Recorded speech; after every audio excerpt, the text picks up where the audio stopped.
Welcome back to the channel maths pro by Aman. इस lecture में मेरे according one of the most important topic इस chapter का जो है वो डिस्कस होने वाला है। वो है properties of definite integration. Properties मतलब कि भाई डेफिनेट इंटीग्रेशन तो हम लोग 2 लेक्चर से पढ़ते आ रहे हैं, सॉल्व भी कर पा रहे हैं, मेंस की भी पीवाईक्यूज देख लिया हमने।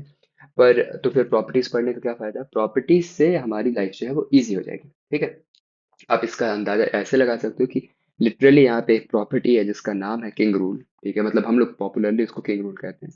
तो किंग रूल कहने का मतलब कि वो इतने ज्यादा क्वेश्चंस को सॉल्व कर पाता है आपके लिए, तो हमने उसको नाम ही रख दिया किंग रूल, क्वीन रूल। तो ऐसे ऐसे प्रॉपर्टीज यहाँ पे आने वाले हैं। ठीक है, जो प्रॉपर्टीज हैं वो इस पूरे लेक्चर में डिस्कस होंगे, उनके क्वेश्चंस के साथ में डिस्कस होगा। एक बार जब एक अच्छे लेवल पे प्रॉपर्टी डिस्कस हो जाए तो नेक्स्ट लेक्चर यानी कि लेक्चर 4 में हम लोग सिर्फ जेई एडवांस की पीवाईक्यू से डिस्कस करेंगे, इन्हीं सारी प्रॉपर्टीज में। इस लेक्चर में क्यों नहीं डिस्कस हो रहा है? इस लेक्चर में क्योंकि जब पीवाईक्यूज हमारे पास आते हैं तो एडवांस या फिर मेंस या फिर कोई भी कॉम्पिटिटिव एग्जाम वो ऐसे थोड़ी ना पीवाईक्यू बनाएगा कि एक लेक्चर से चलो सवाल एक प्रॉपर्टी से सवाल पूछ लेते हैं, दूसरे से नहीं पूछते। वो तो सबसे पूछेगा ना, वो तो कंप्लीट पिक्चर से पूछेगा। तो अगर हम पीवाईक्यूज अभी करने बैठे तो एक हो गया, फिर उसमें आधा प्रॉपर्टी लगी, आधी दूसरी लग रही है, वो अभी आपने पढ़ा नहीं। तो इससे अच्छा है कि पहले एक बार में सारी प्रॉपर्टीज पढ़ ली जाए कवर करके अच्छे से, और फिर उसके बाद हम लोग जो पीवाईक्यूज हैं उनको उनको टैकल करना चालू करें। तो नेक्स्ट लेक्चर भी काफी इंपॉर्टेंट होने वाला है, और ये वाला तो मतलब one of the most important lecture है। Okay, so let's start and let's make maths fun. So let's start with properties of definite integration. Properties. अच्छा, लास्ट लेक्चर में हम लोगों ने काफी पीवाईक्यूज और ये सब डिस्कस किए थे, मेंस के पीवाईक्यूज डिस्कस हुए थे। आप जरूर उसको चेकआउट कर लेना। ठीक है, लास्ट लेक्चर में मैंने एक क्वेश्चन भी पूछा था, आप लोग उसको जरूर कमेंट बॉक्स में रिप्लाई करना कि उस क्वेश्चन का आंसर क्या है, कि हम लोगों ने एलन से सडनली मॉड कैसे हटा दिया। आप लोग उसको इस वन लेक्चर के जरूर एंड में रिप्लाई करना कि कैसे वो एलन मॉड हट गया। ऐसे उसका रीजन ये है कि अगर आप एलन मॉड के साथ उस क्वेश्चन को सॉल्व करो तो 4 ऑप्शन, 4 आंसर आएंगे। और उस केस में ऑप्शंस तो हालांकि एक ही आपका मैच करेगा, वो है -2 वाला, जो आप देख लेना उसमें। ठीक है, लास्ट लेक्चर में हमने वो क्वेश्चन डिस्कस किया हुआ है। ठीक है, लेट्स स्टार्ट। सबसे पहले प्रॉपर्टी 1, जिसको एज अ मतलब उतनी इंपॉर्टेंस दी नहीं जाती है, तो P1। ठीक है, प्रॉपर्टी 1 इसको बहुत कम ही इंपॉर्टेंस आप देखोगे मिलते हुए बुक्स में।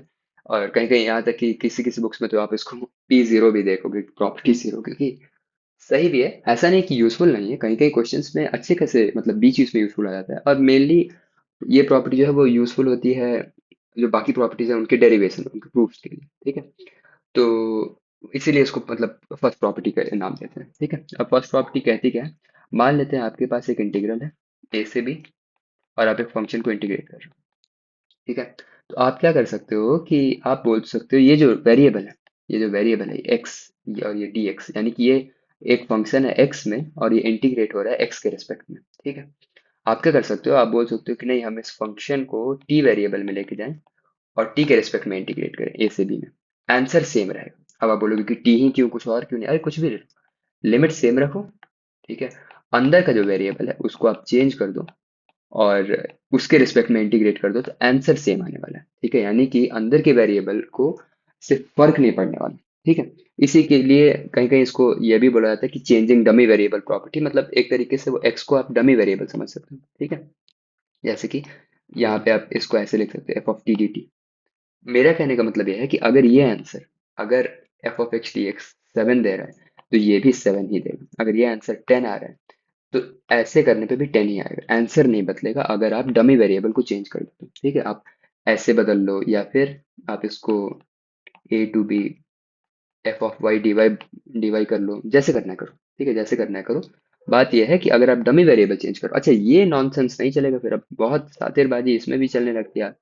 अब इसमें सातिरबाजी क्या होगी कि एफ ऑफ टी बदल दें और इसको dx ही रख दें। अब ये बदल गया क्योंकि अब आपने फंक्शन को टी में माना है और आप इंटीग्रेट एक्स के रिस्पेक्ट में कर रहे हो, तो अब ये आंसर नहीं है। हम क्या बोल रहे हैं, अगर आप वेरिएबल डमी वेरिएबल चेंज कर रहे हो तो साथ साथ में उसी डमी वेरिएबल के रिस्पेक्ट में इंटीग्रेट भी होना चाहिए। ठीक है, तो इसको आप सोच सकते हो कि भाई ये चेंजिंग डमी वेरिएबल टाइप है। ये देख रहे हो, ये गायब हो गया डी वाई। ठीक है, चेंजिंग डमी वेरिएबल। ठीक है, अच्छा इस केस में आपने पढ़ा भी होगा इंडिपेंडेंट और डिपेंडेंट वेरिएबल का कॉन्सेप्ट। तो वो एक कॉन्सेप्ट थोड़ा सा देख लिया जाता है। जैसे अगर आपके पास मान लेते हैं ऐसा है कुछ y equal to f of x, मान लेते हैं कोई फंक्शन है आपके पास x cube plus sine x. तो इसमें हो क्या रहा है कि वेरिएबल तो x भी है, वेरिएबल तो y भी है, पर इस केस में x जो है वो इंडिपेंडेंट वेरिएबल। ठीक है। इंडिपेंडेंट वेरिएबल का कहने का मतलब ये है कि एक्स जो है वो फ्रीली वैल्यूज ले सकता है, कोई भी वैल्यू एक्स ले लेगा, और उस वैल्यू के हिसाब से वाई जो है फिर वो डिसाइड करेगा कि हमको क्या वैल्यू लेनी है, तो इसीलिए वाई इस केस में डिपेंडेंट वेरिएबल हो जाएगा। ठीक है। इस केस में वाई जो है ये आपका डिपेंडेंट वेरिएबल है, और एक्स जो है ये आपका इंडिपेंडेंट वेरिएबल है। जैसे एग्जांपल के तौर पर अगर हमने बोला कि एफ ऑफ वन क्या होगा, तो एफ ऑफ वन क्या होगा, one cube plus sine one.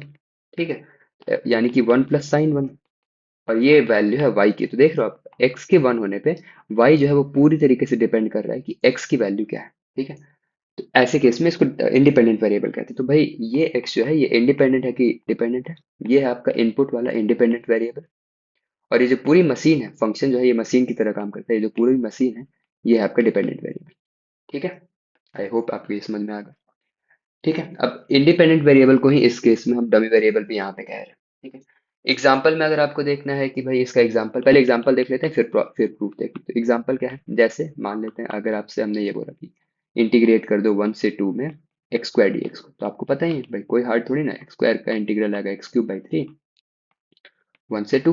अब अपर लिमिट रखोगे तो ये आ जाएगा two cube by three minus one by three, one cube by three.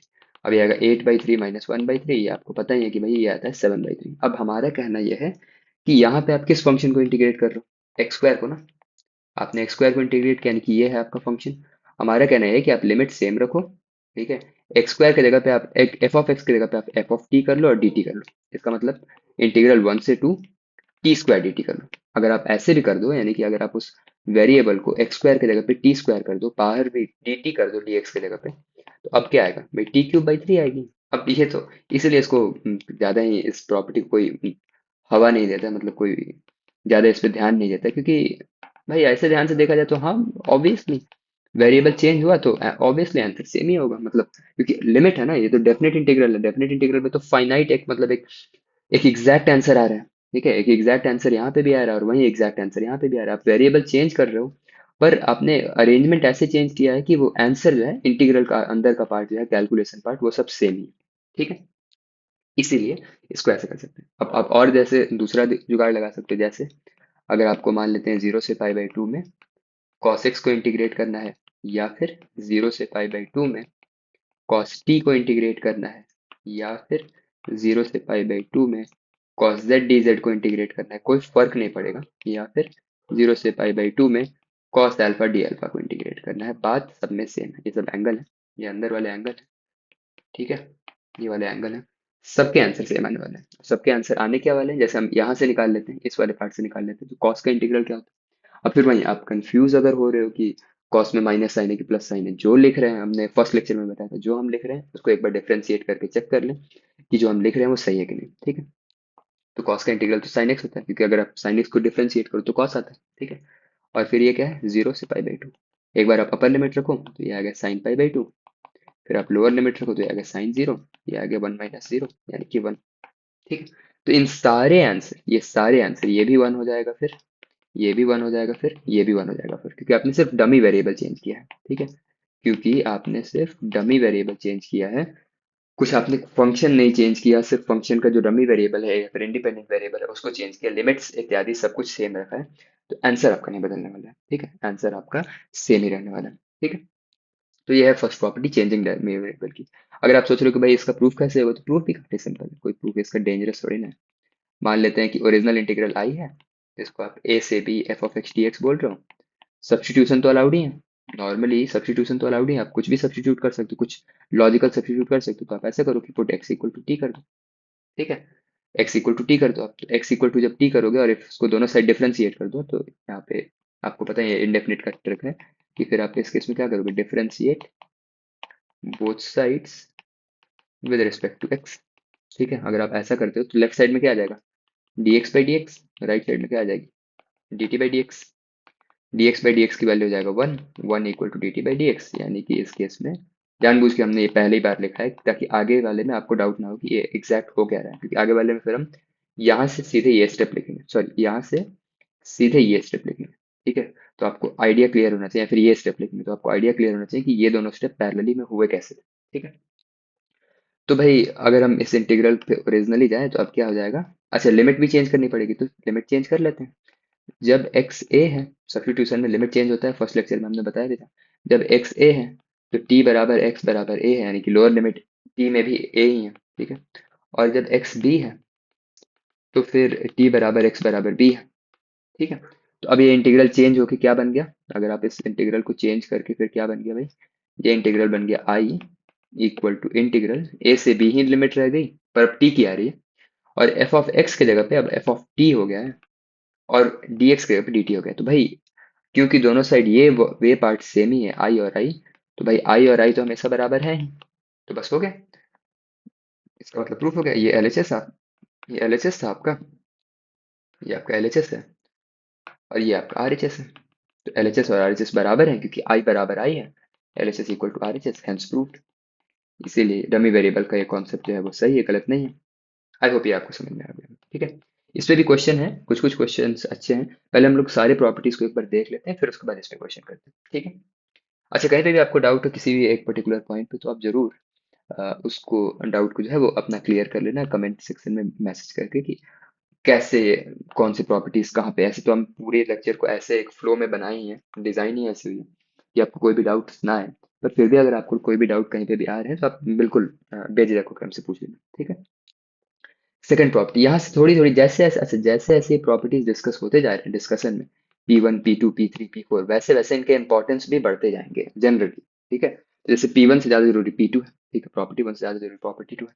Property 2 क्या है, अगर आपके पास लिमिट है, अगर आपके पास एक फंक्शन है एफ ऑफ एक्स, उसको आप इंटीग्रेट कर रहे हो ए से बी में, और आपको किसी कारणवश आपको बहुत जरूरी है, आपको बहुत मन कर रहा है कि नहीं, हम क्या करेंगे ना कि हमको इसकी लिमिट जो है वो चेंज करनी है, ठीक है। जो ये लोअर लिमिट है ना, ये लोअर लिमिट जो है हमको इसको ऊपर लेके जाना है, और जो अपर लिमिट है इसको नीचे लेके आना है। अब आपको चाहिए भाई, अपने अपने मौज है, आपको चाहिए किसी सवाल में ऐसा कि नहीं हमको ऐसा चेंज करने की जरूरत है, तो आप चेंज कर सकते हो। और वो चेंज कैसे होगा, आप अपने वो तो कर ही दो कि मतलब आपको जो करना है, लोअर लिमिट को अपर में लिख दो, अपर को लोअर में लिख दो, ये तो आपने कर दिया, लिमिट्स आपने इंटरचेंज कर दी।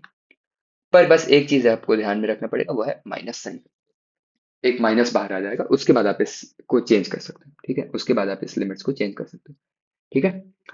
तो इस प्रॉपर्टी को आप अपने दिमाग में रखने के लिए आप ऐसे समझ सकते हो कि भाई जब हम लिमिट्स को इंटरचेंज करते हैं तब की प्रॉपर्टी है कि इंटरचेंजिंग लिमिट्स प्रॉपर्टी, ठीक है। क्योंकि अब आगे चल के जब पीवाई क्यू डिस्कशन होगा तो अब हम ये थोड़ी ना बोलेंगे वहां पे कि P2 लगाओ P3 लगाओ, हम यही बोलेंगे कि लिमिट्स इंटरचेंज कर दो। तो आपको प्रॉपर्टीज का एक रफ नेम याद होना चाहिए कि भाई ये प्रॉपर्टी क्या है। अच्छा, बोर्ड्स के लिए अगर आप मतलब बोर्ड्स में आंसर लिखना है तो बोर्ड्स में आप ये लिख दो कि यूजिंग प्रॉपर्टी, और फिर इस प्रॉपर्टी को लिख दो वहां पे, मैं स्पेसिफाई कर दो कि भाई ये प्रॉपर्टी हम यूज कर रहे हैं, ठीक है। समझ में आ रहा है?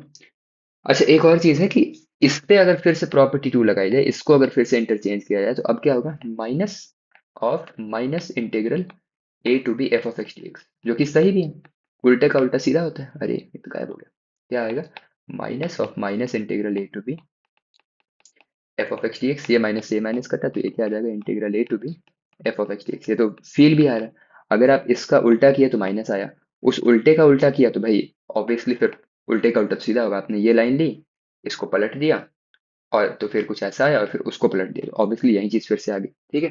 तो ऐसे एक ट्रिक में हमारे दिमाग में चलना भी चाहिए कि अच्छा, हर एक चीजों को एज इट इज रट लेना बहुत अच्छी बात है, लेकिन साथ साथ में उसका प्रैक्टिकल एप्लीकेशन जो है वो भी बताना चाहिए, ठीक है। तो फिर वही है, अपना फ्लो तो आप देख ही रहे हो, अपना फ्लो थोड़ा अलग है। अपना अपन ऐसे नहीं करते कि पहले प्रूफ करते हैं फिर उसके बाद एग्जाम्पल, पहले हम एग्जाम्पल देखते हैं, अप्लाई करना सीखते हैं, फिर प्रूफ देखते हैं, ठीक है। तो पहले एग्जाम्पल देख लेते हैं प्रॉपर्टी 2 पे। मान लेते हैं कि आपके पास एक क्वेश्चन है कि आपको 0 से π/2, लास्ट क्वेश्चन ही ले लेते हैं, 0 से π/2 cos एक्स डी एक्स करना है, और आपका दिमाग पूरा पति दिमाग बोल रहा है कि यार ये क्या बात है, ठीक है। मतलब नॉर्मली थोड़ा अच्छा लगता है, अच्छा लगता है, मतलब कैलकुलेट तो ये भी किया जा सकता है, आप cos x को इंटीग्रेट कर दो साइन आ जाएगा, और उसके बाद cos x को इंटीग्रेट कर दो साइन आ जाएगा, उसके बाद आप लोअर लिमिट अपर लिमिट रख दो, माइनस लोअर लिमिट रख दो, और आंसर लेके आ जाओ, आंसर तो यहाँ से भी आ जाएगा। बात यह है कि थोड़ा दिमाग को नया लगता है कि यार जो पॉजिटिव नंबर है वो नीचे पड़ा हुआ है, जो जीरो है वो ऊपर पड़ा हुआ है यार, अच्छा रहता है कि जीरो यहाँ पे आता है, π/2 यहाँ पे आता है। तो अगर आपको ऐसा लग रहा है या फिर अगर आपको चाहिए, रिक्वायरमेंट है कि आपको जो है लिमिट्स को इंटरचेंज करना है, तो आप लिमिट इंटरचेंज कर लो, आप इसको लिख दो इक्वल टू माइनस इंटीग्रल 0 से π/2, माइनस वहां पे बाहर आ जाएगा, और ये फंक्शन हो जाएगा cos x, ठीक है, cos x हो जाएगा। अब cos x का इंटीग्रल आपको पता ही है, cos x का इंटीग्रल तो आपको पता है कि भाई cos x का इंटीग्रल sin x होता है, ठीक है। तो ये आ गया, या फिर पीछे अभी हमने कैलकुलेट किया है तो आ गया माइनस sin x 0 से π/2, पीछे आंसर आ रहा था +1, क्योंकि यहाँ पे बाहर माइनस है तो -1 आ गया। ठीक, तो इस आंसर, इस लिमिट का, इस इंटीग्रल का आंसर क्या है? -1। समझ रहे हो? जब भी आपको लिमिट्स इंटरचेंज करने का यूज लगे कि अभी अभी हमको लिमिट्स इंटरचेंज करना है, तो आप ऐसे इंटरचेंज कर सकते हो। ठीक है, एक और एग्जांपल ले लो। जैसे मान लेते हैं आपको लग रहा है कि, क्या लग रहा है आपको, मान लेते हैं ऐसा है कुछ, π/2 से π/4, π/2 से π/4 sin x। ठीक है, π/2 से π/4 sin x। अब आप सोच रहे हो कि यार π/4 छोटा है, π/2 बड़ा है, ये क्या उल्टा उल्टा करके दे दिया उन्होंने। तो आप एकदम कंफर्टेबल, एकदम जल्दीबाजी नहीं करनी कि अरे यार हमको तो एकदम पट्टे से आंसर चाहिए। ठीक है, थोड़ा टाइम ले लो। ठीक है, थोड़ा टाइम, पहले जब आप सॉल्व कर रहे हो पहली बार, थोड़ा टाइम ले लो, धीरे धीरे स्पीड आ जाएगा आपके पास। ठीक है, तो ये आ जाएगा minus integral π/4 π/2 sin x dx। ठीक है, अच्छा, sin x का इंटीग्रल क्या होता है? माइनस कॉस एक्स, तो ये आ गया minus of minus cos x π/4 से π/2। ठीक है, आपने लिमिट्स को तो इंटरचेंज कर दिया। इसको तो, एक मिनट, इसको तो आप लोअर से अपर, अपर से लोअर में लेके चलेगा, और इस लोअर को अपर में लेके चलेगा माइनस साइन के साथ। ठीक है, अब क्या होगा, ये माइनस और ये माइनस, ये जो माइनस माइनस है ये प्लस हो जाएंगे। तो ये क्या बन जाएगा फाइनली, कॉस π/2 पहले आएगा, माइनस कॉस π/4। कॉस π/2 आपको पता ही है 0, कॉस π/4 भी आपको पता है -1/√2। तो फाइनल आंसर क्या है? -1/√2। ठीक है, आई होप ये सब आपको क्लियर हो गया होगा। ठीक, कोई डेंजरस प्रॉपर्टी नहीं है। अब आप फिर वही सोचोगे कि प्रूफ क्या है? प्रूफ फेयरली सिंपल, कुछ रॉकेट साइंस नहीं लगाना। सिंपल, मान लेते हैं आपके पास एक फंक्शन है f(x), उसका इंटीग्रेट करने पे एक दूसरा फंक्शन f(x) आ रहा है, कैपिटल F आ रहा है। जैसे यहाँ इस केस में देखो आप, sin x है तो इंटीग्रेट करने पे माइनस कॉस आ रहा है। इस केस में देखो आप, cos x है तो इंटीग्रेट करने पे sin आ रहा है। ऐसे मान लेते हैं f है स्मॉल f, तो उसको इंटीग्रेट करने पे कैपिटल F आ रहा है। ठीक है, अब आप क्या कर रहे हो कि आपको इंटीग्रेट करना है इसको a से b में। तो ये लेट कर लेते हैं, ये हम मान लेते हैं ए से बी में अगर आपको इसको इंटीग्रेट करना है तो क्या आएगा, f(x)।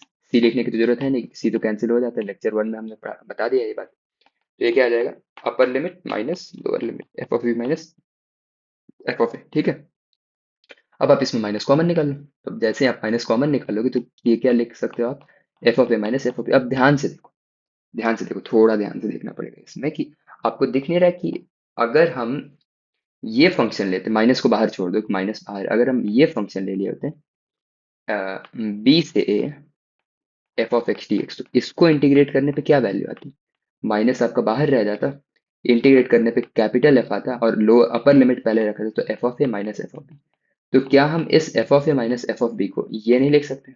ये जो चीज लिखी हुई लिख सकते हैं ना, कि माइनस, इसको कैसे लिख सकते हैं, minus integral b to a f(x) dx। तो हमने क्या कर दिया सक्सेसफुली, हमने ओरिजिनल ओरिजिनल लिमिट्स को इंटरचेंज कर दिया है। ओरिजिनल लिमिट्स जो थे ए से बी, हमने उनको बी से ए में कर दिया। ठीक है, तो ये प्रूफ हो गया, हेंस प्रूफ। यही प्रूफ है इसका, यही प्रूफ है। तो ये स्टार्टिंग प्रॉपर्टीज थोड़ी बेसिक बेसिक है, और ये ज़्यादा टाइम लेती नहीं है समझने में भी या फिर समझाने में भी। ठीक है, तो ये हो गया हमारा सेकंड प्रॉपर्टी का प्रूफ। समझ रहे? ठीक, आगे बढ़ते हैं थर्ड प्रॉपर्टी पे। ठीक है, पहले सारी प्रॉपर्टीज एक बार डिस्कस कर लेते हैं, जब किंग क्वीन आएंगे तो फिर बहुत से क्वेश्चंस डिस्कस होने होने लगेंगे। और प्रॉपर्टी 3 से भी काफी क्वेश्चंस अपन डिस्कस करने वाले हैं प्रॉपर्टी 3 पे। ठीक है, तो आगे बढ़ते हैं प्रॉपर्टी 3 पर। क्या है प्रॉपर्टी 3 भैया? अगर आपके पास, एक मिनट, अगर आपके पास एक इंटीग्रल है ए से बी f(x) dx, तो आप ऐसा कर सकते हो। और मान लेते हैं आपको क्या करना है कि आपको इस इंटीग्रल को ब्रेक करना है, 2 इंटीग्रल में, 3 इंटीग्रल में, 4 इंटीग्रल में। ठीक है, तो आप कर सकते हो। ठीक है, आप कैसे इसको करोगे, आप क्या कर दो कि आप, ये लोअर लिमिट कहाँ से स्टार्ट हो रही थी, फाइनल कहानी देखो आप, ये आपको जाना है ए से और जाना कहाँ तक है, बी पे। तो आप क्या करो कि आप ए से स्टार्ट करो, फंक्शन को इंटीग्रेट करना, जाओ सी तक, कोई एक मिड स्टॉप आपका सी, एक कोई मिडल है जहाँ पे आपको रुकना था। तो ए से सी तक चलेगा, लेकिन भाई आपको कहानी तो आपको कहाँ तक जानी है, आपको तो बी तक जाना है ना। ठीक है, तो अब अगला पार्ट क्या करो भाई, कि आप अगला पार्ट फिर सी से स्टार्ट करो और फिर बी तक चले जाओ। समझ में आ रहा है? बी तक चले जाओ। तो ध्यान से देखा जाए, अगर पूरा स्टोरी आपकी देखा जाए, तो आपने किया कि आप ए से स्टार्ट किए, फिर सी से होते हुए, और फिर आप बी पे पहुंच गए, है ना। ए से स्टार्ट किए, सी से होते हुए बी पे पहुंच गए आप। ठीक है, तो और यहाँ पे भी तो वही हो रहा था, ए से स्टार्ट करो बी पे जाओ, यहाँ से भी वही हो रहा है कि ए से स्टार्ट करो पहले सी पे गए, फिर सी से स्टार्ट किया और बी पे गए। समझ रहे हैं? एक एग्जाम्पल के तौर पे अगर आपको देखना है तो मान लेते हैं कि, मान लेते हैं कि ये आपका घर है, ये आपका स्कूल है, और ये कोई मतलब स्कूल या फिर कॉलेज है, ये फिर मान लेते हैं स्कूल है, ये होम है, और ये मान लेते हैं कोई दुकान है। नॉर्मली तो भैया आपको होम से स्कूल ही जाना था, ठीक है, घर से तो आपको स्कूल ही जाना था। पर आपने सोचा कि नहीं भाई, थोड़ा सा दुकान पे से कुछ चाय पानी नाश्ता कर लिया जाए, ठीक है, तो आपने क्या किया कि पहले आप होम से शॉप पे रुके, तो ये हो गया ए से सी। कुछ देर आप शॉप पे रुके, ठीक है, कुछ कुछ वहां पे अपना चाय पानी नाश्ता कर लिए, और फिर सब आप शॉप से स्कूल पे चले गए। तो फाइनली देखा जाए तो ए से बी वाला जो काम है, इंटीग्रल ए से बी वाला, वो तो आप अभी भी कर रहे हो, ठीक है। तो यहाँ पे सवाल ये आता है कि क्या ये जो सी है, क्या ये जो शॉप है, दुकान है, क्या ये होम और स्कूल के बीच में ही होना चाहिए, या फिर इस दुकान को हम यहाँ पे रख सकते हैं? क्या ये भी अलाउड होगा कि नहीं, आप सोचो। हमारा सवाल ये है कि क्या अगर ये होम है, ये स्कूल है, और शॉप उसके बाहर है, तब भी चलेगा? बिल्कुल चलेगा। अरे भाई, आपको जाना कहाँ से कहाँ तक था, एक मिनट, आपको जाना कहाँ से कहाँ तक था? आपको जाना था स्कूल शॉप, ऐसे है ना, ये ए है, ये बी है, आपको एक्चुअली में बी तक जाना था। ये क्या हो रहा है? होम, स्कूल, शॉप, ये है ए, ये है बी, ये है सी।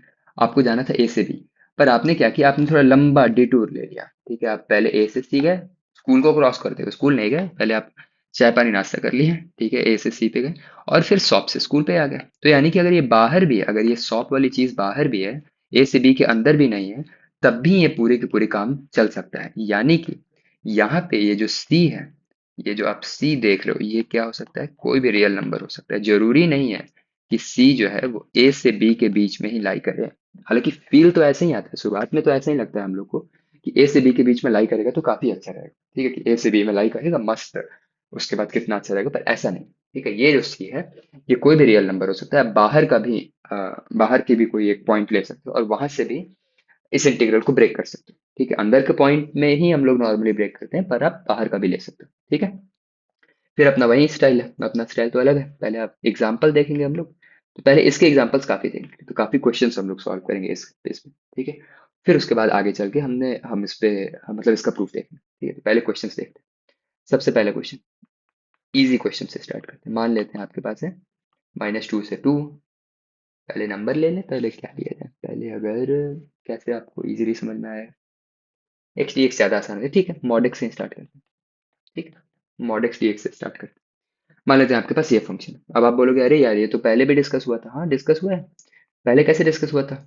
डेफिनेट इंटीग्रेशन क्या देता है अपने को? साइंड एरिया देता है। तो साइंड एरिया के लॉजिक से आप निकाल सकते हो इसको, साइंड एरिया के लॉजिक से आप इसको निकाल सकते हो। तो मेथड 1 में वही कर लेते हैं। अगर आपको बहुत जल्दी जल्दी निकालने की जरूरत है, तो आप ऐसा करो कि ये आप एक्स एक्सिस ले लो या आप वाई एक्सिस ले लो, और ये मॉड एक्स का ग्राफ हो जाएगा, ठीक है। कहाँ से कहाँ तक?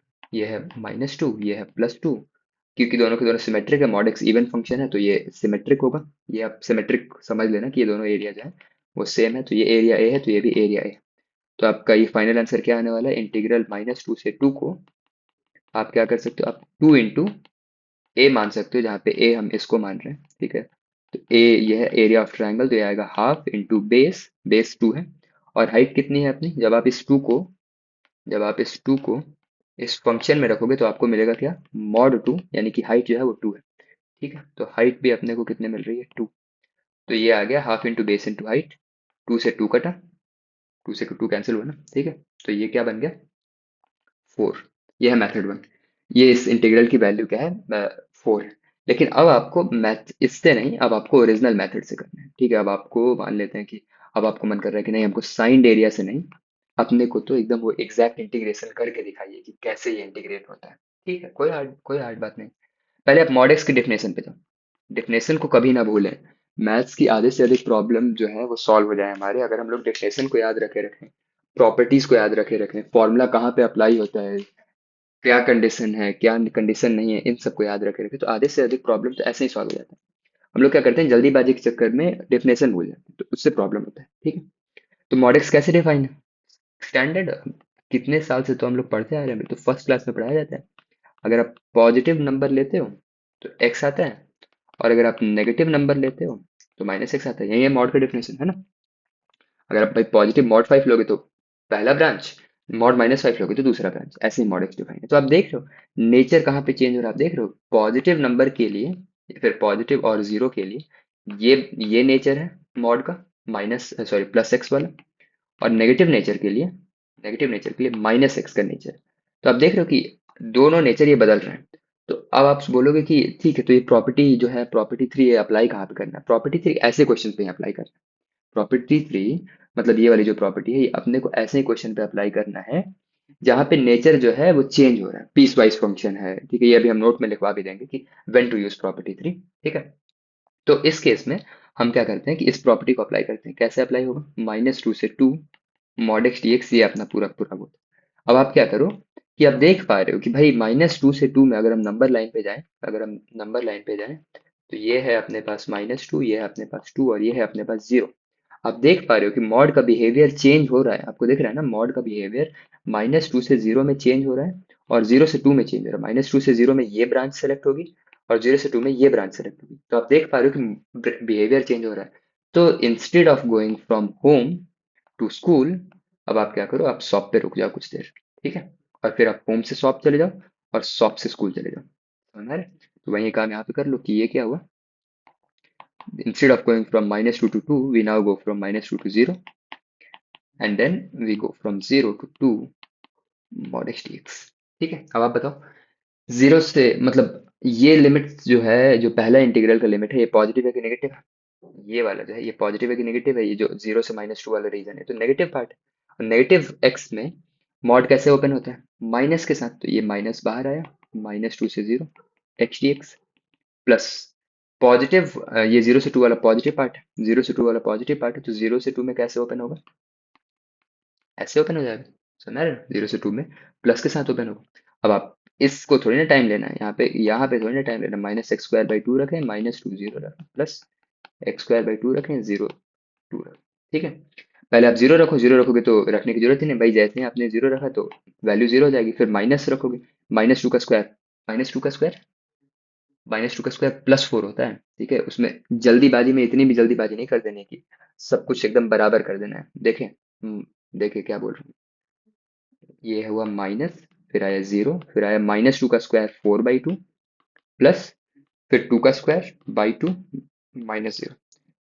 ये आगे 2 + 2, सेम ही है। देख, सेम ही है दोनों के दोनों। अब आप बोलोगे भाई, जब सेम ही है, जब सर सेम ही है, तो फिर इतना ये इसको ही क्यों नहीं यूज करें? दो रीजन। एक तो भाई बोर्ड्स में ये चलता नहीं, मतलब बोर्ड्स में चल जाता है डेफिनेट इंटीग्रेशन साइंड एरिया में भी, पर जैसे मान लेते हैं हम, आपको ये सवाल पूछते हैं मॉड x² -5x + 6, तो पॉसिबल तो ये भी है कि आप क्वाड्रेटिक बना दो। ठीक है, और इसको इंटीग्रेट करने को बोल दिया -5 से 5 में। तो पॉसिबल तो ये भी है कि आप क्वाड्रेटिक का ग्राफ बनाओ, उसका मॉड कर दो। ट्रांसफॉर्मेशन ऑफ ग्राफ में आपने पढ़ा भी होगा कि मॉड f(x) का ग्राफ कैसे बनाया जाता है, और फिर -5 से 5 में इंटीग्रेट कर दो। पॉसिबल तो वो भी है, चल तो वो भी जाएगा। हालांकि अगर आप जैसे मेथड वाइज जाओ या फिर बोर्ड के लिए जाओ, तो आप इसको मेथड से भी सॉल्व कर सकते हो, और वो मेथड ये है। ठीक है, और कुछ कुछ कुछ क्वेश्चन के अगर आप ग्राफ नहीं बना पा रहे हो, तो भाई अपना ये मेथड वाला जो ये है, जो मेथड है, ठीक है, ये जिंदाबाद है। ठीक है, अगर आप कभी ग्राफ नहीं बना पाओ तो ये जिंदाबाद है। समझ रहे हो आप? तो अभी हमने बोला था कि प्रॉपर्टी यूजफुल कहाँ पे है। ये जो प्रॉपर्टी थ्री है, ये यूजफुल कहाँ पे, तो वो भी एक नोट में लिख लेते हैं कि भाई प्रॉपर्टी थ्री कहाँ पे यूजफुल है। ये उस वक्त ज़्यादा यूजफुल होगी आपको, या फिर वहाँ पे मतलब ज़्यादा आपको फायदा करेगा, जब आपके पास जो फंक्शन है, ठीक है, वो पीस वाइज है। जैसे mod x piecewise function है कि पीस वाइज नहीं है? पीस वाइज है ना, क्योंकि पॉजिटिव के लिए मॉड एक्स अलग तरीके से बिहेव करता है और नेगेटिव इनपुट के लिए अलग तरीके से। तो अगर फंक्शन आपका पीस वाइज डिफाइंड है, तब ये प्रॉपर्टी यूजफुल होगी। ठीक है, तब ये प्रॉपर्टीज आपकी यूजफुल होगी।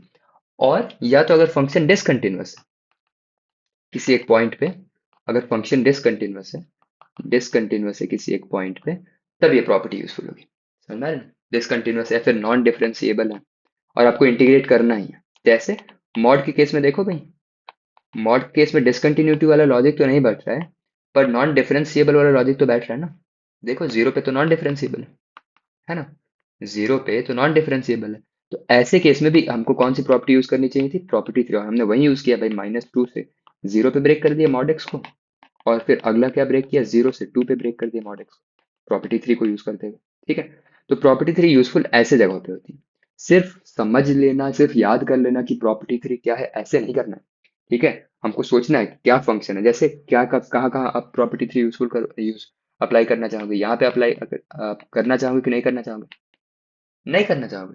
भाई ये ना ही पीस वाइज डिफाइंड है, ना ही ये डिसकंटिन्यूअस है, ना ही ये नॉन डिफरेंशिएबल, आराम से इसको इंटीग्रेट कर दो।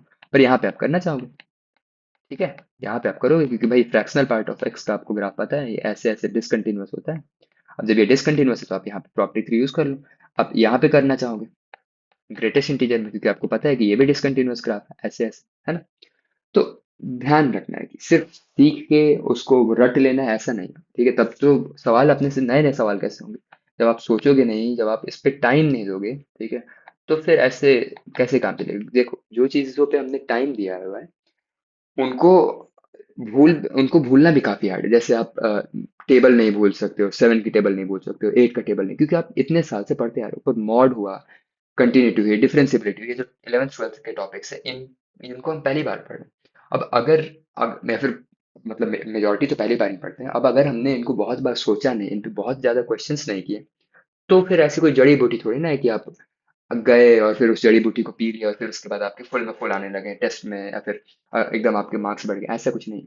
सोचना पड़ेगा क्योंकि आपको टेबल रगड़ रगड़ के याद कराया गया तो आपको टेबल याद है। ऐसे ही आप रगड़ दो अपने आप को इस मॉडेक्स की प्रॉपर्टीज पे, इन सारी डेफिनेट इंटीग्रेशन के प्रॉपर्टीज पे, जो टॉपिक्स हैं, जो सिलेबस के टॉपिक्स हैं, उन पर रगड़ दो अपने आप को। कैसे रिजल्ट नहीं आएगा? अरे प्रैक्टिस करने से तो कुछ भी हो सकता है ना? प्रैक्टिस करने से तो आर्मी का ऑफिशियल्स जो है देखो आप, आंख बंद करके शूट कर देते हैं, है ना? आंख बंद करके सिर्फ आवाज से शूट कर देते हैं क्योंकि उन्होंने प्रैक्टिस की है, उनकी ट्रेनिंग हुई है। तो आप भी तो एक तरीके से ट्रेनिंग ही तो हो, ठीक है? तो आप रिगरस काम करो, मैथ्स पढ़ रहे हो, मैथ्स या फिर कोई भी सब्जेक्ट पढ़ रहे हो, रिगर चाहिए हमें, जुनून चाहिए उस एग्जाम को पास करने के लिए। जुनून नहीं है तो फिर टाइम वेस्ट करना तो काफी आसान है। इधर से कभी कुछ ग्रास्प कर लिए, कभी कुछ ग्रास्प कर लिए। भाई हार्ड चीज अगर आप नहीं करोगे, ठीक है, हार्ड चीज क्या है? सवालों से जूझना, सवालों पे स्ट्रगल करना, सवालों के साथ खेलना, जो वो हार्ड और बोरिंग चीज अगर आप नहीं करोगे तो कितना भी अच्छे से कोई पढ़ा दे, मार्क्स थोड़ी ना आ जाएंगे। मार्क्स उस वक्त आएंगे जब हम रगड़ के मेहनत करें, जब हमको चाहिए, ठीक है?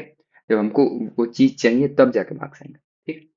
अगला सवाल देखो, इसको आंसर करो आप लोग। आसान है भाई। 0 से 3 में, भाई 0 से 3 में मॉड का बिहेवियर थोड़ा ना चेंज होता है। ये तो पॉजिटिव का पार्ट है, पॉजिटिव का पार्ट है, तो प्लस एक्स लिया जाएगा। 0 से 3 में तो प्लस एक्स ही लिया जाएगा, उसमें कोई आंसर मतलब सोचना ही नहीं। तो 0 से 3 में एक्स डी एक्स को इंटीग्रेट करना है, और ये कोई बड़ी बात थोड़ी ना, एक्स डी एक्स को इंटीग्रेट कर दो, x² by 2 आएगा, है ना?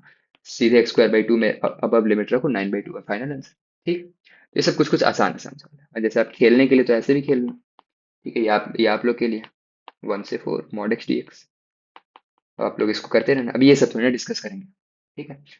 कुछ अच्छे सवाल डिस्कस करते हैं, कुछ अच्छे सवाल धीरे धीरे। मॉड के तो इस वाले क्वेश्चन, इस वाले वैरायटी पे काफी क्वेश्चंस आते हैं, तो उन सबको डिस्कस कर लेते हैं। जैसे ये ग्राफ, जैसे ये फंक्शन है मॉड एक्स माइनस 5 dx, ठीक है? अब भाई ये मॉड एक्स तो नहीं है, मॉड एक्स तो नहीं है, ये है मॉड एक्स माइनस 5, और हमको इसको इंटीग्रेट करना है। अब कैसे करें इंटीग्रेट? क्योंकि मॉड एक्स रहता तब तो सीधे हो जाता।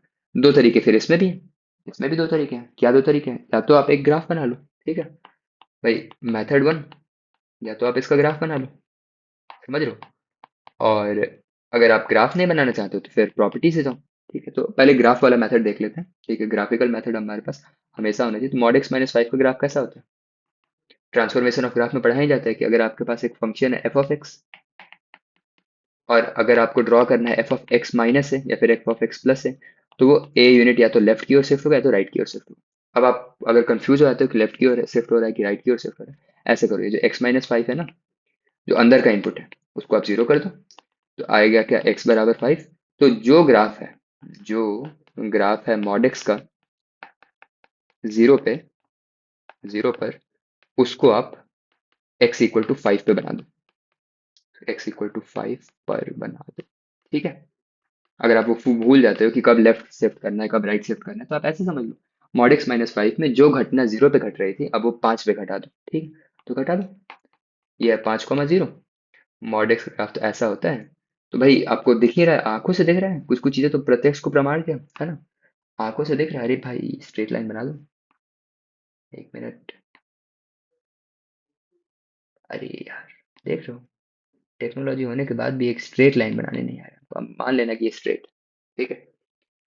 तो ये क्या है? Mod x minus. अब आप आंखों से देख रहे हैं आपको कि भाई ये कहीं ना कहीं इसको इंटीग्रेट बोल रहे हैं, कहीं ना कहीं इसको कट करेगा, ठीक है? कहीं ना कहीं इसको कट करेगा। ये कौन सी एक्सिस है भाई? एक्स एक्सिस है, वाई एक्सिस है, और ये है y equal to mod x minus five. कहाँ पे कट करेगा? बताएं जरा, बताएं जरा, ये कहाँ पे कट करेगा? अरे भाई देखिए आप, एक्स की वैल्यू जीरो रख दीजिए इसमें, क्योंकि ये सारे वाई एक्सिस के सारे जो पॉइंट्स हैं वो सब जीरो कॉमा वाई के फॉर्म में है ना? तो आप एक्स की वैल्यू जीरो रख दीजिए, तो ये क्या आएगा? मॉड जीरो माइनस पाँच, यानी कि मॉड पाँच। ठीक है, मॉड माइनस पाँच क्या होगा? मॉड पाँच। और ये क्या होगा? पाँच। यानी कि ये कहाँ पे कट कर रहा है आपका जो ग्राफ है? कहाँ पे कट कर रहा है? जीरो कॉमा फाइव पे। आपको कहाँ से इंटीग्रेट करना है भाई? आपको इंटीग्रेट करना था टू कॉमा जीरो से लेकर एट कॉमा जीरो तक। ठीक है, टू कॉमा जीरो से लेकर एट कॉमा जीरो तक। ठीक है, निकाल लेते हैं टू कॉमा जीरो से लेकर एट कॉमा जीरो तक। भाई पहले तो इसका हाइट चाहिए होगा, ये एरिया चाहिए आपको साइंड एरिया के लॉजिक के हिसाब से। अगर आपको ये एरिया चाहिए साइंड एरिया के लॉजिक के हिसाब से, तो पहले क्या करेंगे? पहले इस हाइट, ये हाइट जो चाहिए ही होगी ना अपने को, ये हाइट तो चाहिए ही होगी, तो पहले अपने टू रखते हैं। पहले अपन टू रखते हैं इस पे। ठीक है, तो ये क्या आएगा? मॉड टू माइनस फाइव, यानी कि मॉड माइनस थ्री, यानी कि तीन आ गया। तो ये हाइट इसके लिए तो तीन है। फिर अपन आठ रखते हैं, तो आएगा आठ माइनस पाँच बराबर मॉड तीन। तीन, अच्छा ये लकी है आप कि दोनों के दोनों सेम हाइट पे आ गए। जरूरी नहीं है, जैसे अगर ये टू कॉमा नाइन में इंटीग्रेट होता तो फिर हाइट ऊपर चला जाता है, फिर टू कॉमा सिक्स में इंटीग्रेट होता तो एक हाइट नीचे चल जाती। एरिया तो निकालने आता है ना, एरिया तो सातवीं कक्षा से अपन निकाल रहे हैं, सातवीं आठवीं कक्षा से, पता नहीं किस कक्षा से निकाल रहे हैं, तो हम भी बोल रहे हैं। ठीक है, एरिया तो आप निकाल ही सकते हो, तो निकाल लीजिए। अगर आपको क्या करना है, इंटीग्रेट करना है कहाँ से कहाँ तक? टू से eight mod x minus five d x को, तो आप क्या कर दो कि आप पहले इसको ब्रेक कर दो। टू से फाइव मतलब यही ब्रेकिंग वाला प्रॉपर्टी भी है, पर अभी ब्रेक ना अगर करो तो आप पहले ए वन, ये ए वन निकाल लो और ये ए टू निकाल लो। ठीक है, तो आप क्या कर रहे हो? ए वन प्लस ए टू कर रहे हो। ए वन क्या है आपका? Half into base. देख लो, पाँच माइनस दो है तो तीन है, बेस तो तीन है, और हाइट कितनी है? हाइट अभी हम लोगों ने निकाल ली, दोनों की दोनों हाइट जो है वो जीरो कॉमा थ्री पे है। तो half into base into height plus half into base into height, है ना? ये वाले दूसरे वाले ट्रायंगल के हिसाब से, ये दूसरे वाले ट्रायंगल का भी तीन हाइट, तीन बेस है और तीन हाइट है। तो ये क्या आया? Nine by two plus nine by two अर्थात नाइन। समझ गए? तो ये फाइनल, अच्छा क्योंकि दोनों के दोनों अबव एक्स एक्सिस है, अबव एक्स एक्सिस है, तो पॉजिटिव एरिया लिया गया है इनको, साइंड एरिया में पॉजिटिव एरिया लिया गया क्योंकि दोनों के दोनों अबव एक्स एक्सिस। ठीक है, अब मान लेते हैं आप मेथड टू पे जाते हो कि नहीं, आपको आज ग्राफ बनाने का मूड नहीं, आज आपको ग्राफ बनाने का मूड नहीं है, आज आप वहीं home school home school shop वाला काम करने जा रहे हो, तो करिए। अब उसके लिए हम एक चीज जो बताने जा रहे हैं कि भाई how to open any modulus. ये जो मेथड यहाँ पे बताया जाने वाला है, आप इसको यूज करके कोई भी मॉडुलस को ओपन कर सकते हो। ठीक है, ये कि मॉड ओपन कैसे होता है, बहुत लोग मॉड को ओपन करना ही नहीं जानते, तो भाई ऐसे में इजी सवाल जो है वो हमारे छूट जाते हैं। ठीक है, कैसे ओपन करना है? बड़े सिंपल टेक्निक है, आप ऐसे ले लो मॉड एक्स माइनस फाइव, यही को ओपन करना है ना। अब आप मॉड एक्स को तो ओपन करना जानते हो, यहाँ पे साइड में कहीं पे लिख लेते हैं। मॉड एक्स को तो ओपन करना जानते हो आप कि x greater than equal to zero और minus x for x less than zero. ठीक है, अब आपको ओपन करना है इस बार, आपको क्या ओपन करना है? एक मिनट यार, देख रहे हो आजकल टेक्नोलॉजी में काफी परेशानी। एक्स लेस देन जीरो, ठीक है। अब आपको ये ओपन करना है, mod x minus five open करना है। आप ऐसा करो, इसको कैपिटल एक्स मान लो। मान लो कि ये एक्स माइनस फाइव नहीं है, अब अपने हिसाब से अपने दिमाग में इसको कैपिटल एक्स मान लो। तो ये क्या बन गया? Mod capital x. अच्छा, कैपिटल एक्स को ओपन करना है तो आप जानते हैं कि अगर कैपिटल एक्स जीरो से बड़ा होगा तो एक्स होगा, और अगर जीरो से छोटा होगा तो माइनस एक्स होगा, है ना? पर सवाल तो कैपिटल एक्स नहीं जानते, तो आपने माना था, ये तो लेट किया था आपने, है ना? ये तो आपने लेट किया था कि लेट। तो आप ऐसा करो कि कैपिटल एक्स की वैल्यू यहाँ पे रख दो, तो कैपिटल एक्स की वैल्यू क्या है? X minus five. फिर यहाँ पे भी रख दो x minus five greater than equal to zero. फिर यहाँ पे रखो माइनस एक्स माइनस फाइव। फिर यहाँ पे भी रख दो x minus five less than zero. हो गया? टूट गया मॉडी, देखो टूट गया मॉडी। ये क्या बन गया? एक्स माइनस फाइव ब्रांच होगा जब एक्स, ये पाँच को उधर भेज दो, तो जब एक्स पाँच से बड़ा होगा। और x minus minus x minus five branch होगा जब ये पाँच, जब एक्स जो है वो पाँच से छोटा होगा। अच्छा, इस माइनस को भी अंदर ले सकते हैं, तो इस माइनस को अंदर लेके क्या लिख देंगे? Five minus x. ये फर्स्ट ब्रांच सेलेक्टेड होगा, फर्स्ट ब्रांच सेलेक्ट होगा अगर फर्स्ट ब्रांच सेलेक्ट होगा अगर x 5 से बड़ा है, और सेकंड ब्रांच सेलेक्ट होगा अगर x 5 से छोटा है। समझ में आ गया? बस। तो अच्छा, इसका मतलब ब्रेक कहाँ पे हो रहा है? पीस वाइज डिफाइन है कि नॉट? पीस वाइज नहीं डिफाइन है, पीस वाइज डिफाइन है। अब अपने स्टेटमेंट पे जाते हैं। ये जो स्टेटमेंट अपने पढ़ा था, P3 is useful when function is in the form of peace wise defined और इज डिसकंटिन्यूअस और नॉन डिफरेंशिएबल। तो भाई इस केस में P3 यूजफुल है कि नहीं? बिल्कुल है, क्योंकि ये जो फंक्शन है ये पीस वाइज डिफाइंड है। आप देख पा रहे हो, है ना? ये फंक्शन जो है ये पीस वाइज डिफाइंड है। देखो दो पीसेस आपको दिख रहे हैं ना, पीस वन, पीस टू। तो जहां पे ये पीस बन रहे हैं, मतलब जहां पे ये x इक्वल टू 5 पे जहां पे ये ब्रेकिंग हो रही है, वहां से आप वहां वहां पे आप दो पार्ट बना लो। तो बना लेते हैं अगले पेज में। ठीक है। ओरिजिनल क्वेश्चन था 2 से 8 में इंटीग्रेट करना था मॉड एक्स माइनस 5 को। आप क्या कर दो, 2 से 5 का एक पार्ट ले लो, मॉड एक्स माइनस 5 का, और दूसरा पार्ट ले लो 5 से 8 का। ठीक है, मॉड एक्स माइनस 5। अब यहाँ से आप लोग स्मार्ट, अरे स्मार्टनेस की कमी थोड़ी ना बच्चों में, आजकल के बच्चे सब जानते हैं। ठीक है भाई, कैसे? ये मॉड एक्स माइनस 5 अगर 2 से 5 का इस लिमिट में, ये लिमिट ग्रेटर देन 5 की है कि लेस देन 5 की? एक्स लेस देन 5 आ रहा है ना इसमें, ये तो एक्स की लिमिट है।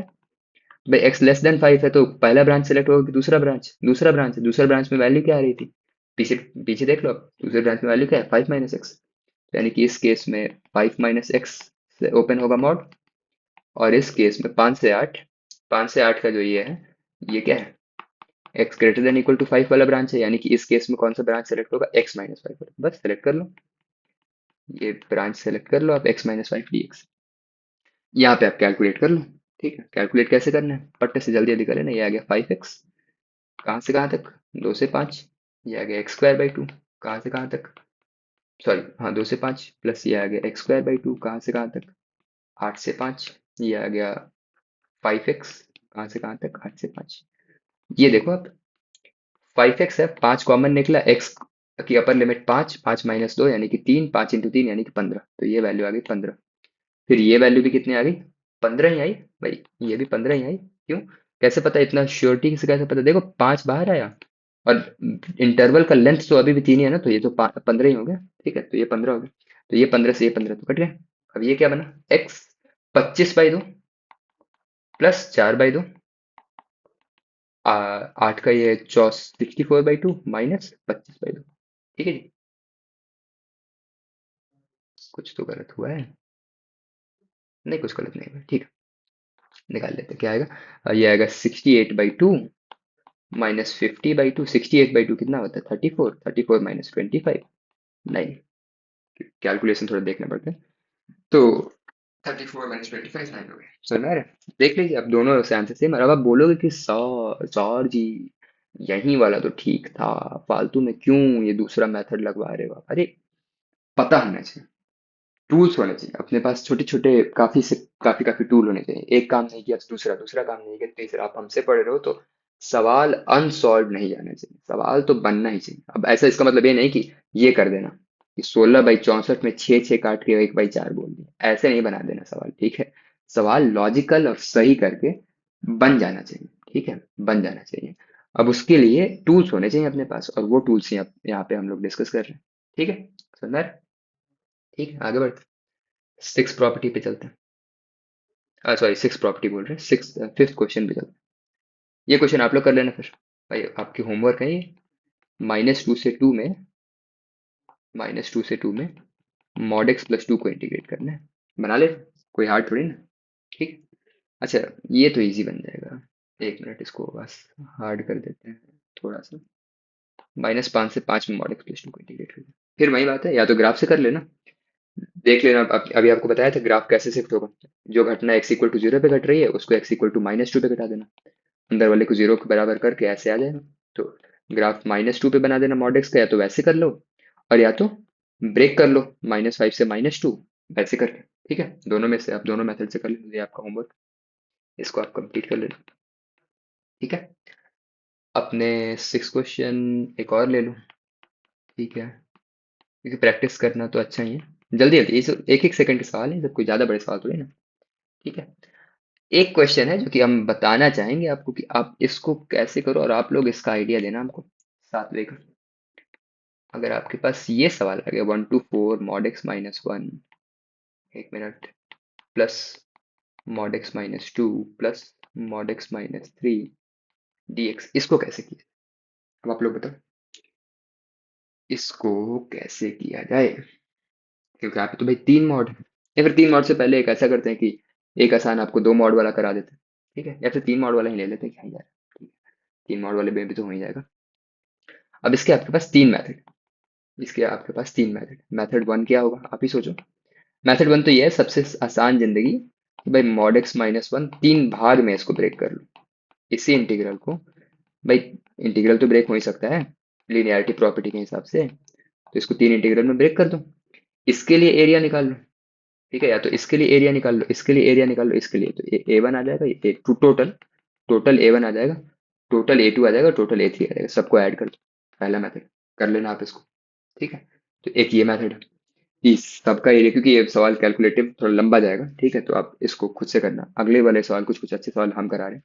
तो इसके लिए आप मेथड से एरिया निकाल के कर सकते हो। तो मेथड वन आपका क्या है, फाइंड एरिया, है ना? मतलब यहाँ से आप एरिया फाइंड कर लो। फिर method to find total area, ठीक है? मेथड टू क्या कर सकते हो आप, इसी में ब्रेक करके आप एक और क्या जुगाड़ लगा सकते हो। हाँ मतलब ब्रेक करके प्रॉपर्टी लगा लो, हालांकि वो तो एरिया वाला ही बात होगा। इसको वन से, जैसे ये जो है इसको वन से फोर में, ये जो सीधे खुल जाएगा, ये जो है ये वन से टू में खुलेगा, फिर टू से फोर में खुलेगा, और ये जो है ये वन से थ्री में खुलेगा एक बार, और फिर थ्री से फोर में। तो ऐसा भी कर सकते हो, ठीक है? तो और लंबा चला जाएगा, ठीक है? वैसे कर सकते हो। मेथड टू क्या है, मेथड टू ये है कि अगर आपके पास ये मॉड एक्स माइनस वन है, तो आप ये सारे जो डेंजरस पॉइंट्स हैं, x minus one, x minus two और एक्स माइनस थ्री, इन सबको जीरो के बराबर कर लो। देख लो कि वो मॉड जो है वो ओपन किस पॉइंट के अबाउट होने वाला है। तो एक्स माइनस वन को जीरो कर दो, एक्स माइनस टू को जीरो कर दो, एक्स माइनस थ्री को जीरो कर दो। तो ये पॉइंट आ गया एक्स इक्वल टू वन, ये पॉइंट आ गया एक्स इक्वल टू टू, ये पॉइंट आ गया एक्स इक्वल टू थ्री। अर्थात नंबर लाइन कितने भाग में बट रहा है, एक बार आपके पास वन, एक बार आपके पास टू, एक बार आपके पास थ्री। तो नंबर लाइन चार भाग में बट गया है, ठीक है? एक ये भाग, एक ये भाग, एक ये भाग और एक ये भाग, चार पार्ट में नंबर लाइन टूट गया है। आपको आपकी कहानी कहाँ से कहाँ तक जानी चाहिए, वन से फोर तक में। आपकी कहानी वन से फोर तक में जानी चाहिए, ठीक है? ये है फोर। तो आप बताओ कि आप बीच बीच में कहाँ पे रुकना पसंद करोगे? भाई पीस वाइज डिफाइन हो गया ना, आपको दिख रहा है नंबर लाइन वन से टू में टूट गया है, टू से थ्री में टूट गया, और आपको थ्री से फोर में जाना है, वहां पे भी टूट गया है। तो पहला इंटीग्रल आप क्या कर सकते हो, वन से टू में ले सकते हो पूरी की पूरी चीज, फिर टू से थ्री में ले सकते हो, फिर थ्री से फोर में ले सकते हो। अब आप बोलोगे कि लेना कैसे, तो वो हम एक बार मॉड ओपनिंग, ये मॉड का सवाल है एक्चुअली में, तो एक बार मॉड ओपनिंग का हम लोग सवाल ले लेते हैं। तो पहला अपने वो नंबर लाइन फिर से बना लेते हैं जो था पीछे, क्या है ये वन, फिर ये टू, फिर ये थ्री और फिर ये फोर, ठीक है? तो पहला पार्ट क्या है, आप एक नंबर ले लो जो कि एक से दो के बीच में लाई कर रहा है, और अपने पास सवाल क्या है, फंक्शन क्या है अपने पास, जिसको अपने को इंटीग्रेट करना है। फंक्शन है ये mod x minus one plus mod x minus two plus mod x minus three. तो अगर आपको ये एक से दो का पार्ट लोगे तो आप बताओ पहला मॉड वो प्लस के साथ खुलेगा कि माइनस के साथ खुलेगा? जाहिर सी बात है पहला मॉड प्लस के साथ खुलेगा ना, क्योंकि भाई एक से बड़ा होने पे ये नंबर प्लस के साथ खुलेगा, ठीक है? तो प्लस के साथ अगर खुलेगा तो कैसे खुलने वाला है प्लस के साथ भाई? उस केस में मॉड एक्स माइनस वन खुलने वाला है एक्स माइनस वन के साथ। एक्स माइनस टू कैसे खुलेगा, प्लस के साथ कि नेगेटिव के साथ? माइनस के साथ, क्योंकि टू से छोटा है ये, टू से बड़ा होने पे प्लस के साथ खुलता मॉड, लेकिन क्योंकि आप टू से छोटा इंटरवल लिए तो ये किसके साथ खुल रहा है, माइनस के साथ। इसको आप ऐसे भी लिख सकते हो टू माइनस सिक्स। और ऐसे ही लास्ट पे जाओ मॉड एक्स माइनस थ्री, तो ये किसके साथ भाई, ऑब्वियसली ये तो तीन पे, तीन से बड़ा होता तब जाके प्लस के साथ खुलता है, तो आप दो से छोटा ले रहे हो, तो भाई ऑब्वियसली बात है कि ये भी माइनस के साथ ही खुलने वाला है। तो ये क्या वैल्यू आई, थ्री माइनस एक्स। अब आप इंटीग्रेट करना है कहाँ से कहाँ तक आपको, या फिर आपका ओरिजिनल फंक्शन क्या है, mod x minus one plus mod x minus, क्योंकि ये थोड़ी ना फंक्शन है आपका, ये तो पार्ट ऑफ फंक्शन है, ये सब तो छोटे छोटे पार्ट है। ओरिजिनल फंक्शन तो सबको ऐड करना है, तो आप ऐड कर लो। ऐड करके क्या ऐड किया गया है, एक्स माइनस वन पहला खुल रहा है, टू माइनस एक्स दूसरा खुल रहा है, थ्री माइनस एक्स तीसरा खुल रहा है, एक एक्स कट गया, ये बन गया तीन प्लस दो पाँच, पाँच माइनस एक चार, चार माइनस एक्स, ठीक है? अर्थात वन से टू में ये पूरा फंक्शन इस स्ट्रेट लाइन के बराबर बिहेव कर रहा है। स्ट्रेट लाइन है ना ये, y equal to m x plus c. तो वन से टू में जो ग्राफ आएगा वो इस स्ट्रेट लाइन का आएगा, बस वन से टू में आप इस स्ट्रेट लाइन को प्लॉट कर पाओगे, ठीक है? इसके बाद क्या करो आप, फिर 2 से 3 में तोड़ लो। अब 2 से 3 में क्या कहानी होगी भाई, मॉड एक्स माइनस वन, ये प्लस के साथ खुलेगा ऑब्वियसली, कि भाई ये तो 1 से बड़ा होने पे ही प्लस के साथ खुल रहा था। ये तो 1 से बड़ा होने पे ही प्लस के साथ, अब तो 2 से बड़ा ले रहे हो, तो ऑब्वियस ये बात है कि 2 से बड़ा होने पे वो प्लस के साथ खुलेगा। मॉड एक्स माइनस टू भी इस बार प्लस के साथ खुलेगा, क्योंकि 2 से बड़ा ले रहे हो, ठीक है। एक ही खाली प्रॉब्लम क्रिएट करेगा, वो है लास्ट वाला। क्या है वो, मॉड एक्स माइनस थ्री। ये कैसे खुलने वाले हैं ये साहिबजादे, ऐसे खुलने वाले हैं, ठीक है। 3 - 6। अब आप इंटीग्रेट कर, अब आप फिर वही बात है कि सारे फंक्शन एक जगह लिख लो, ऐड कर लो। तो ये क्या आ जाएगा, x-1 plus x-2, x-1 plus x-2 plus 3 - 6। फिर एक x से एक x कट जाएगा। अब क्या आ रहा है, एक बचा x, -1 -2 -3 प्लस 3, जीरो आ गया। ठीक है, तो x ही बचा, देख लो आप, कैलकुलेट करके देख लेना, हमने तो कर लिया, जीरो आ गया, ठीक है। अर्थात 2 से 3 में ये इस स्ट्रेट लाइन को फॉलो करने वाला है। 1 से 2 में स्ट्रेट लाइन को फॉलो करेगा, 2 से 3 में ये स्ट्रेट लाइन फॉलो करेगा। एक और ब्रांच बाकी है अभी, कौन सी ब्रांच है, 3 से 4 की, क्योंकि फाइनली तो हमको 3 से 4 तक में इंटीग्रेट करना है ना, तो ये ब्रांच भी तो बाकी है, तो इसको भी निकाल लेते हैं। 3 से 4 में अब तो सारे प्लस में खुलेंगे, अब तो कोई दिमाग ही नहीं लगाना है, ठीक है। अब तो सारे प्लस में खुलने वाले हैं, कोई दिमाग नहीं लगाना है, आराम से सबको ओपन कर देना है, और सबको ऐड भी इजीली कर देना है, ठीक है। सबको इजीली ऐड कर देना, तो ये बना x-1 plus x-2, 1 minute, x-1 plus x-2 plus x-3, x x x, ये पूरा 3x हो गया, -1 -2 -3 आ गया -6, ठीक है जी। अब आप बोलोगे कि भाई इसका अचार डालें, इसका अचार थोड़ी ना डालेंगे, ठीक है, इंटीग्रेट करना था ना हमको, मॉड थोड़ी ना ओपन करना था ये। अच्छा, ये सवाल ये पूरे पेज पे जो अभी इतना हुआ है, ये है कि इस मॉड को ओपन करके कैसे ओपन किया जाता है, तो ये ओपनिंग मॉड है, तो ये मॉडुलस के भी फंक्शन में आप, अच्छा कॉन्सेप्ट है, वहां पे भी ये यूज हो सकता है, ठीक है। अपने को तो लेकिन इंटीग्रेट करना था भाई, अपने ओरिजिनल इंटीग्रल तो 1 से 4 में अपने को क्या करना था, 1 से 4 में अपने को वो इंटीग्रेट करना था, तो इंटीग्रेट तो किए नहीं, खाली मॉड ब्रेक करके थोड़ी ना काम चलेगा, तो इंटीग्रेट कर दो आप, ये पूरा ब्रैकेट के साथ है। तो अब आप ब्रेक कर रहे हो कहाँ से कहाँ तक, 1 से 2 में ब्रेक कर रहे हो, 1 से 2 में आपको क्या मिला था, 4 - x dx, फिर आप कहाँ से कहाँ तक ब्रेक कर रहे हो, 2 से 3 में क्या मिल रहा है, x dx, फिर आप कहाँ से कहाँ तक ब्रेक कर रहे हो, 3 से 4 में आपको वहाँ पे क्या मिल रहा है, 3x - 6, इसमें 3 कॉमन निकाल सकते हो आप, ठीक है, इसमें आप 3 कॉमन निकाल कर सकते हो। इसको आपको सॉल्व कर लेना है भाई, अब ये थोड़ी ना हम सॉल्व करेंगे, ठीक है, बना रहे ना। इसको आपको सॉल्व करना है, कैलकुलेशन आपको करना है। अच्छा, सॉल्व करने में जैसे हम आलस में अगर इसको छोड़ दे रहे हैं कि अच्छा ठीक है ये तो बच्चे कर ही लेंगे, तो आप बच्चे, हम ये भरोसा करके कर रहे हैं कि आप कर लोगे, आप मत छोड़ देना कि अरे सर ने नहीं किया तो हमने भी नहीं किया, ठीक है, हमने कर लिया है, ठीक है, हमने पहले किया है तो हमारा काम बन गया है, अब आप करके अपना काम बना लो, समझ रहे ना। तो आप इसको पूरी को सॉल्व करके फाइनल आंसर तक जब तक ना पहुंच जाओ, फाइनल आंसर तक जब तक आप ना पहुंच जाओ, तब तक क्या कहते हैं, तब तक आप इसको वो नहीं करना, मतलब तब तक आप इसको छोड़ना नहीं। फाइनल आंसर आप हमको बता देना, ठीक है, कमेंट करके फाइनल आंसर इसका बता देना कि भाई ये जो क्वेश्चन था, इसका आंसर आप कमेंट सेक्शन में बता देना, हम क्रॉस चेक कर लेंगे।